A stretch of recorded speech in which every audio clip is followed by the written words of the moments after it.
L'eau est l'essence de la vie, et elle est pratiquement partout, cachée dans l'humidité du sol, emprisonnée dans les calottes glaciaires, et même circulant dans les cellules de notre propre corps. Mais vous êtes-vous déjà arrêté pour penser à la quantité d'eau qui compose votre corps?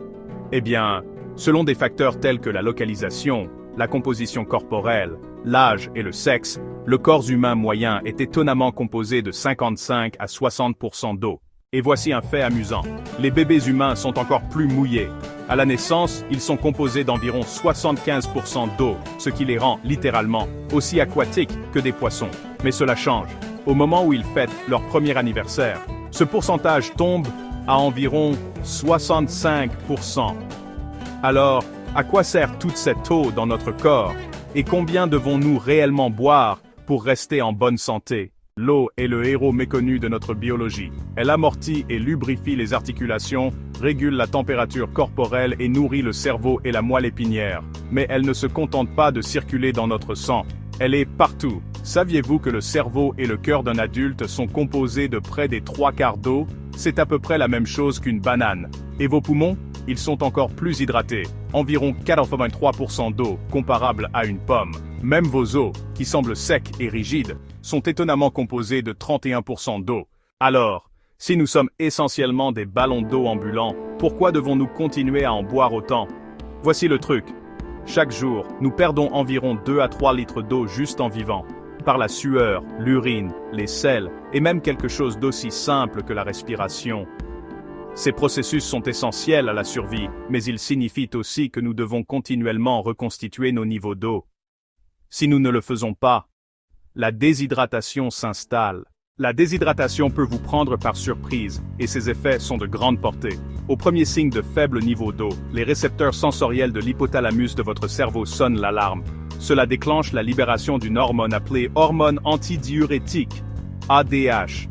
Lorsque l'ADH atteint les reins, elle entre en action, créant des canaux spéciaux appelés aquaporines, qui aident votre sang à absorber et à retenir plus d'eau. Ce processus concentre votre urine, la rendant d'un jaune foncé. Mais si la déshydratation s'aggrave, les conséquences deviennent beaucoup plus perceptibles et graves. Les niveaux d'énergie chutent, l'humeur est au plus bas, l'hydratation de la peau diminue, la pression sanguine baisse. Même votre cerveau commence à peiner, travaillant plus fort pour accomplir les mêmes tâches. En fait, un cerveau déshydraté rétrécit temporairement en raison de la perte d'eau, ce qui peut altérer la concentration, la mémoire et les capacités cognitives. À l'inverse, boire trop d'eau peut aussi être dangereux. L'hyperhydratation, ou hyponatrémie, survient lorsque vous consommez des quantités excessives d'eau en peu de temps. Cela dilue les niveaux de sodium dans votre sang, provoquant le gonflement des cellules.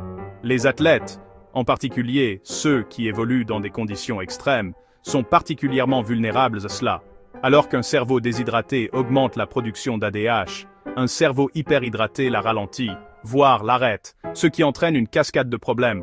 Dans les cas extrêmes, l'intoxication par l'eau peut provoquer des maux de tête, des vomissements, des convulsions, ou même la mort. Mais ne vous inquiétez pas, ces extrêmes sont rares. Pour la plupart d'entre nous, maintenir une bonne hydratation est simple et réalisable, tant que nous écoutons notre corps et buvons régulièrement. Pendant des années, la sagesse populaire nous disait de boire 8 verres d'eau par jour. Mais la recherche moderne a affiné ce conseil. La quantité d'eau dont vous avez besoin dépend de facteurs tels que votre poids, votre niveau d'activité et votre environnement. En moyenne, les hommes devraient vivre sippery. Oanstream, Amabrin Re Mystery, Endesern Dutro, Dervi, Tortstur Mombergi Auling Sardinsang, 1,3,7 litres par jour, tandis que les femmes devraient deviser 2 à 2,7 litres. Ces besoins peuvent augmenter si vous êtes actif, plus âgé ou si vous vivez dans des conditions chaudes. Et voici la bonne nouvelle. L'eau ne doit pas provenir uniquement de votre verre. D'autres boissons, même celles contenant de la caféine comme le café et le thé, peuvent contribuer à votre hydratation. De plus, environ 20% de votre apport quotidien en eau provient des aliments que vous mangez. Les fruits et légumes comme les fraises, les concombres et le brocoli sont composés de plus de 90% d'eau et offrent le bonus supplémentaire de nutriments et de fibres. Rester hydraté ne se limite pas à des avantages à court terme comme se sentir alerte ou énergisé. Cela peut aussi avoir des avantages pour la santé à long terme. La recherche suggère qu'une hydratation adéquate peut réduire le risque d'accident vasculaire cérébral, aider à gérer le diabète et même réduire la probabilité de certains cancers. En fin de compte, Que vous buviez à la bouteille, que vous savouriez un fruit juteux ou que vous prépariez votre thé préféré, obtenir la bonne quantité de liquide fait toute la différence dans la façon dont vous vous sentez, pensez et fonctionnez chaque jour. Alors, buvez à votre santé et laissez l'eau opérer sa magie. One knocker dinner,